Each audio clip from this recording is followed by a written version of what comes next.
Salut les gars, c'est Mani. Aujourd'hui, on va travailler sur l'intérieur d'une bestiole neuve, c'est-à-dire Traxxas E-Revo 2018. Alors, on va enlever la carreau, parce qu'on va travailler essentiellement sur le dessous, puisque le reste des éléments, vous connaissez. On a déjà fait révision et démontage de moult E-Revo, vous avez tout ça sur la chaîne. Donc, les principes restent les mêmes sur comment sortir la boîte, etc. Patin inférieur, il y a 4 vis, vous sortez la boîte, bien sûr vous débranchez le moteur, vous enlevez le petit résistant qui est là, et vous pouvez atteindre la boîte, etc. Mais nous, ce qui nous intéresse, c'est la grosse différence de conception pour atteindre en fait le diff avant ou arrière, qui était, bien sûr une fois qu'on avait l'habitude, parce que ça faisait 20 fois qu'on avait explosé son diff sur le REVO, surtout en 6S, on avait l'habitude. On va le faire devant, parce que devant, en priori, a fortiori, comme il y a la direction, c'est le plus compliqué. On va pas faire exprès derrière. De cette façon, c'est sûr que si on fait le plus compliqué, l'arrière, ça ne sera pas une grosse différence. Donc le patin avant, 2 vis, vous le glissez en avant, il maintient les deux petits axes ici. Le Revo n'a pas de grands axes qui traversent, il en a deux petits devant et deux petits derrière.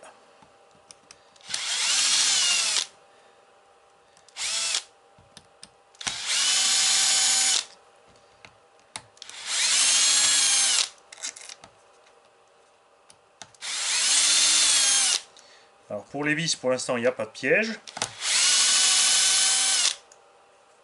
Si, alors on a déjà deux tailles différentes de vis.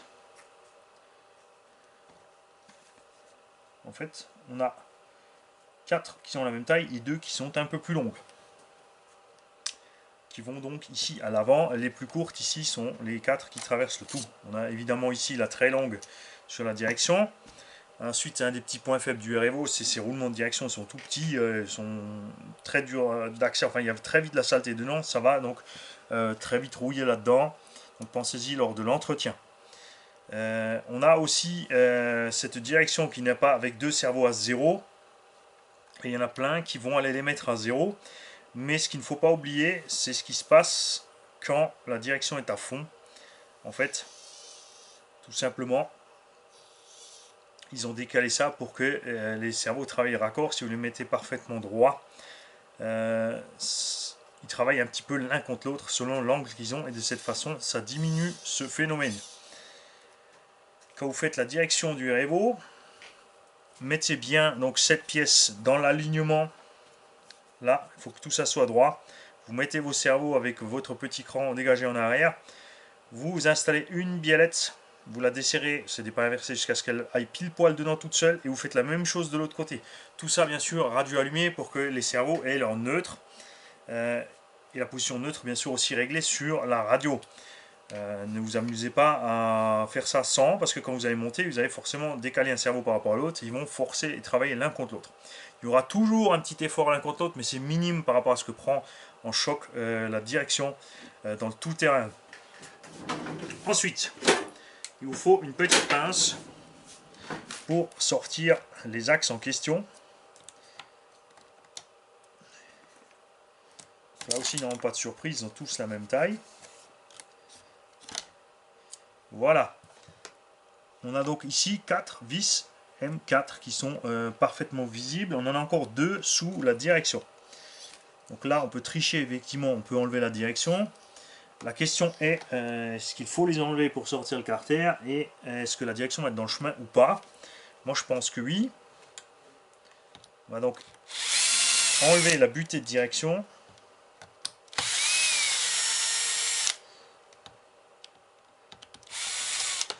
Pensez aussi, quand vous faites, en parlant de la direction, de régler les positions de butée de façon à ce que les cerveaux n'aillent pas forcer sur cette butée mécanique ici qui est là pour éviter, en cas de choc dans la direction, de transférer tout ça dans la direction.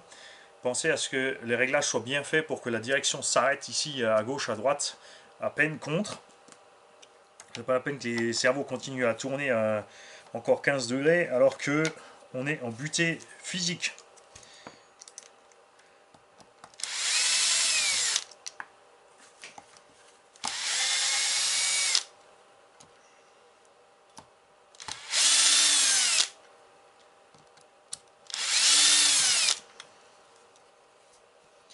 Voilà, effectivement, donc ces deux vis tiennent encore.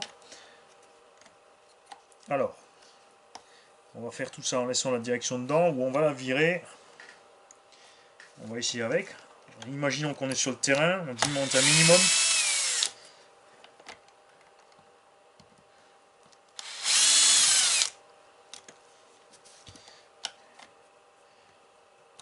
Alors...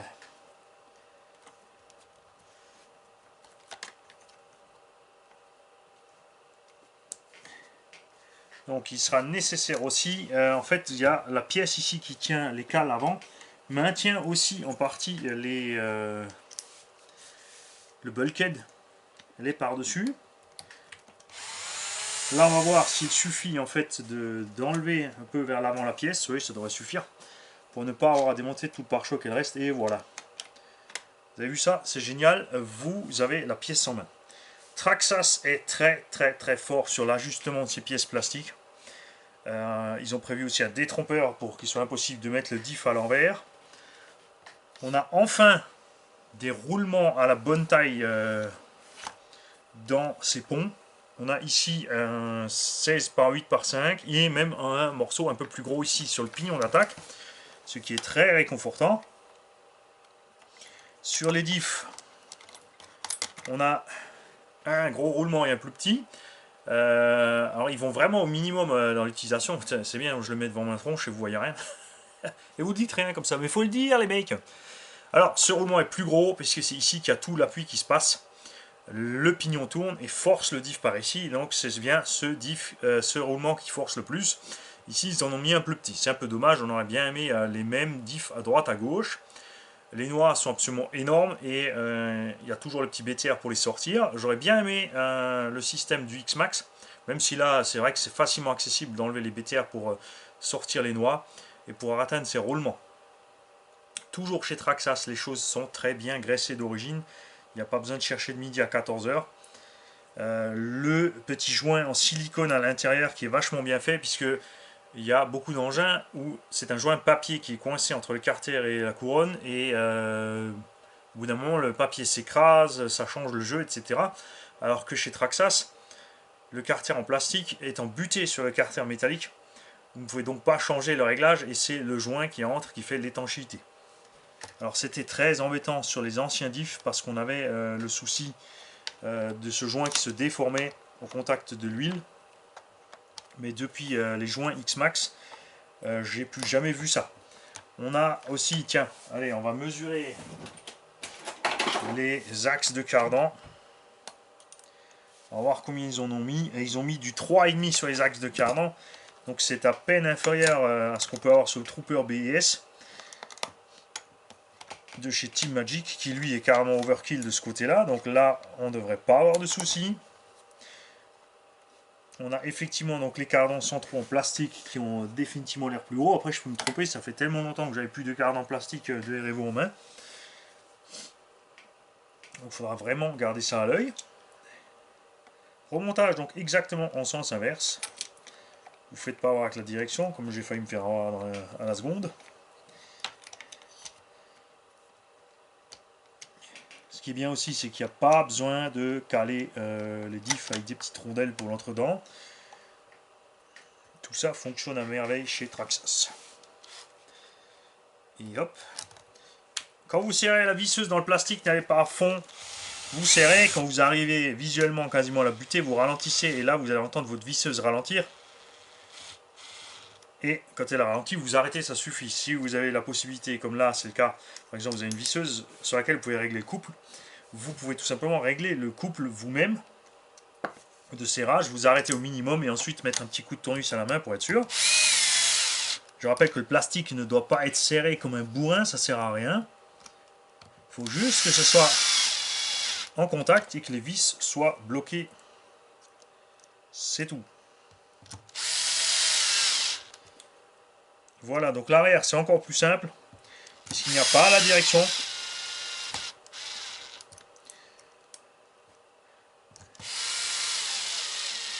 Il suffira donc d'enlever le patin inférieur, d'enlever ces 6 vis, d'enlever les 2 vis. Par contre, ici à l'avant, vous n'avez qu'une vis qui tient la latrine. Ici, vous avez 2 vis qui maintiennent les biellettes arrière. Celles-là, il va falloir les sortir.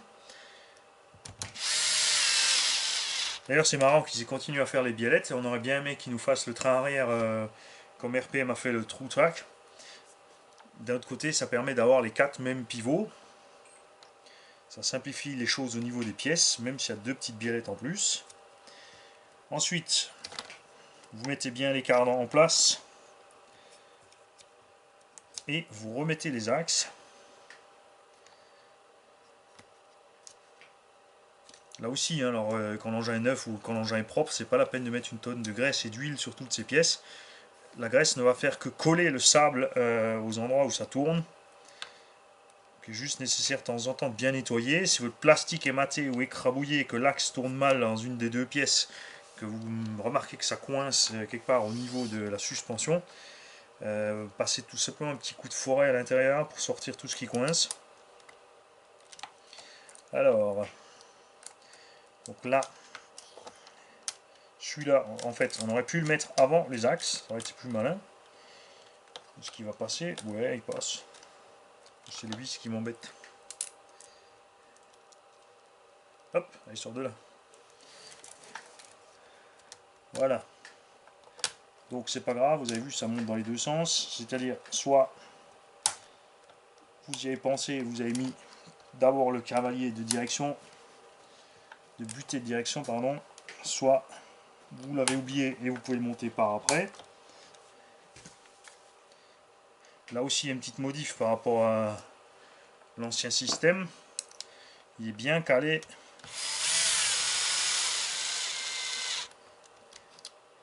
À ce niveau-là.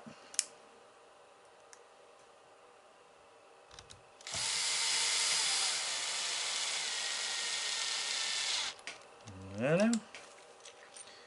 Et hop, je te remets la direction.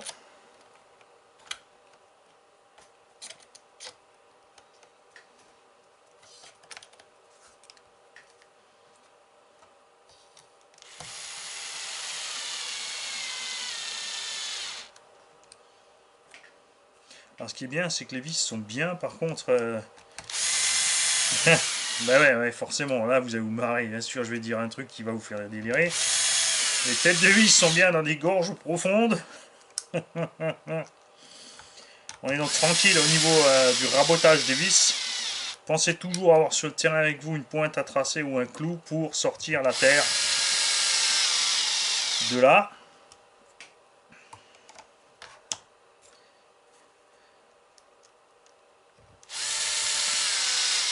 On a aussi de la place dans les bulkheads, donc si vraiment on arrache les vis ici, on aura la place pour mettre des vis un peu plus grosses, donc soit en 3,5 par exemple, des vis de chez Team Magic, ou le 4 ça risque d'être gros, mais au moins des vis autoforeuses avec des filetages plus grands.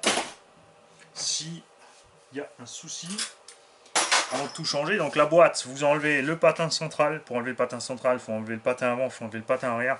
Vous avez 4 vis, vous avez la boîte de vitesse en main. L'arrière donc est encore plus simple que l'avant. Il n'y a aucun piège. Et il y a quelque chose aussi qu'on va s'assurer.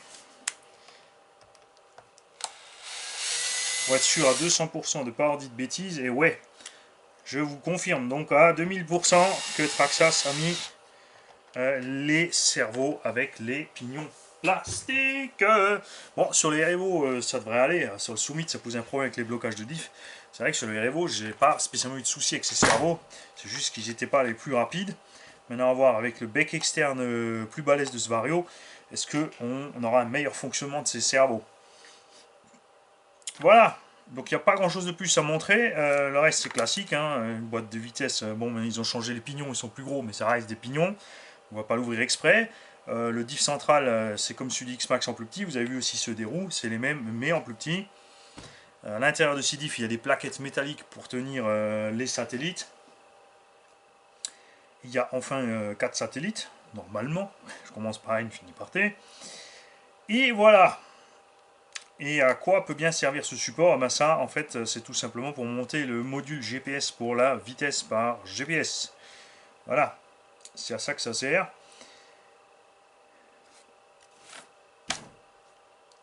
Et tiens, bougez pas, où est-ce qu'elles sont?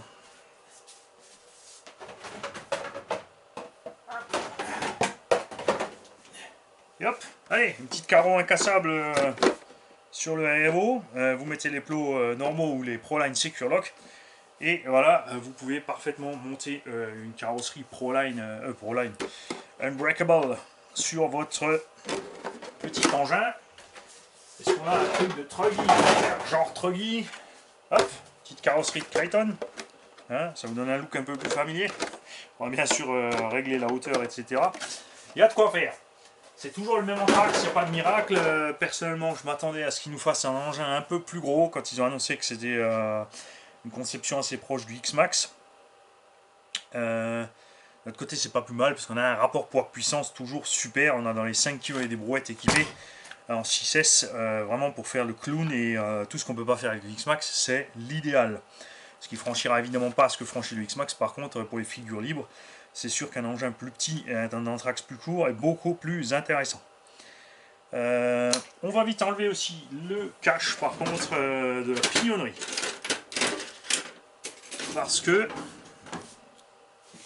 pardon, c'est là, je veux voir au niveau du rapport de transmission d'origine, ils sont déjà relativement loin en fait dans le réglage.